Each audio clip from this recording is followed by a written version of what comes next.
What up, it's Tunchi here, and just going to give you a quick reaction. I just finished watching Obi-Wan Episode 5.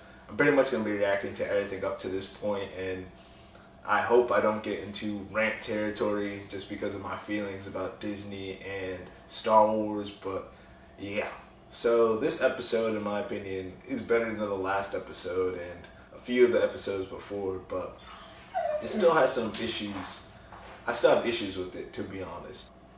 Yeah, the episode had some flashbacks of Obi-Wan, and spoiler alert, obviously, but it had some flashbacks of what seems to be Anakin before the Clone Wars and Obi-Wan sparring, and yeah, it was pretty cool to see Hayden Christensen come back as Anakin and just see those two on screen for the first time in a long time together.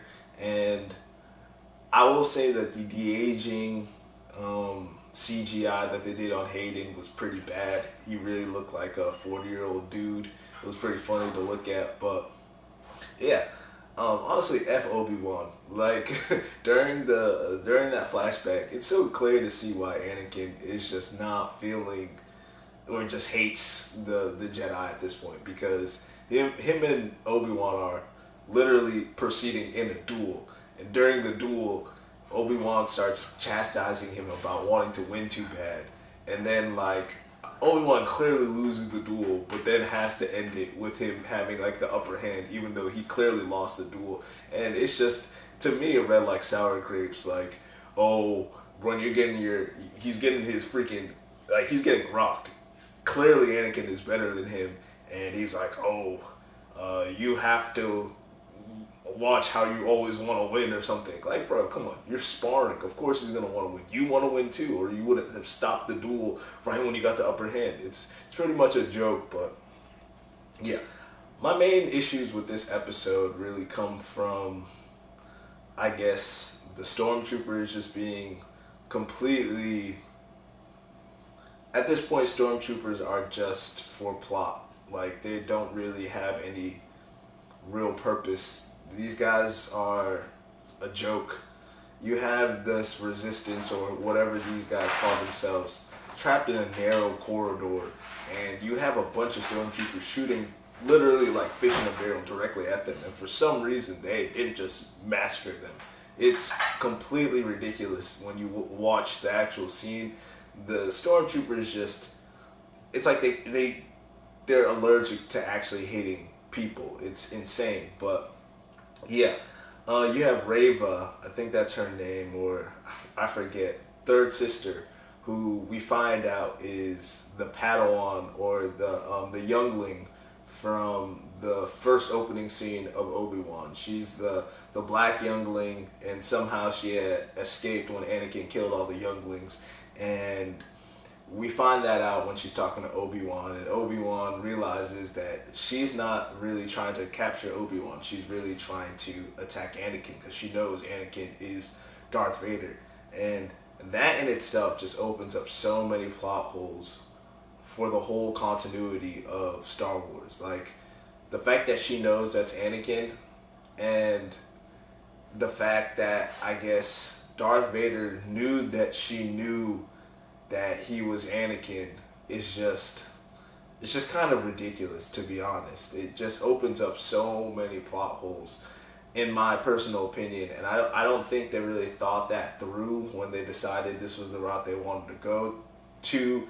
And quite frankly, it's an indictment on basically Star Wars in the hands of Disney. Disney has done one of the worst jobs I've ever seen with an IP when it comes to Star Wars. And we all know what happened with the sequels. That's the worst trilogy, in my personal opinion, in the history of major IP trilogies. They completely butchered it, and they retroactively ruined the other trilogies, because it ended up basically meaning that the first trilogy did nothing. They didn't actually succeed in what they were trying to do, and the prequel trilogy, which led to the first trilogy, is just, it just ends with nonsense. So Disney doesn't really know what they're doing with Star Wars, and you see that so much in Obi-Wan, where you would think that this would be the thing that they spend a lot of money on to make everything look really smooth and make sure it flows perfectly with the movies, with each trilogy, because it's such a major linchpin between the two trilogies, or the two original trilogies. And quite frankly, they just haven't. It hasn't seemed quality. It didn't seem like they've taken their time to really understand what they wanted to be done, and it doesn't look like they put the money into it like you would expect.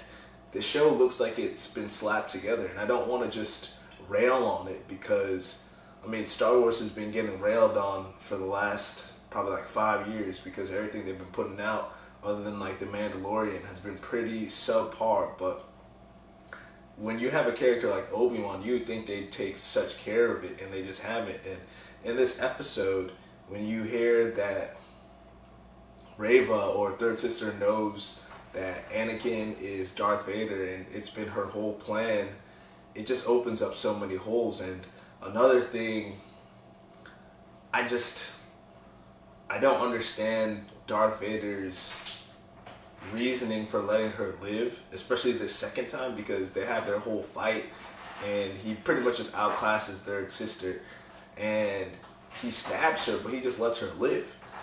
And after we see her finding the message that, I forget the guy's name. I'm doing really poorly remembering major characters' names, but basically now she knows that Luke is on Tatooine, and now she's gonna probably go to Tatooine for some reason. I'm still trying to figure out why she's gonna do this. Maybe to hold Luke hostage, to draw Darth Vader out or something. Maybe.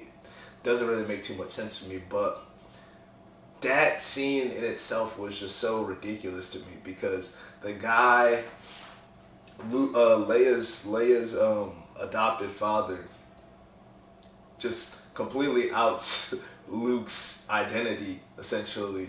And it seems like he now knows who Darth Vader is too. He knows Darth Vader is Anakin. So there's just so much going on in this episode that kind of just damages the continuity of the original trilogy, like very subtly, but like it's damaging, and I don't really know how they're gonna tie these loose ends up. But yeah, overall, I haven't really been impressed with the TV show in general.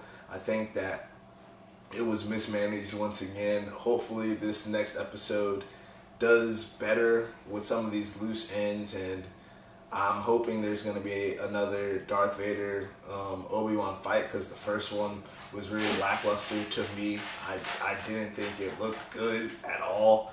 Like, at all. I thought the ending was stupid. And this episode ended kind of similarly, where Darth Vader had every opportunity to stop Obi-Wan once again and like use the Force to pull down their ship like he did the first one. He just let them go.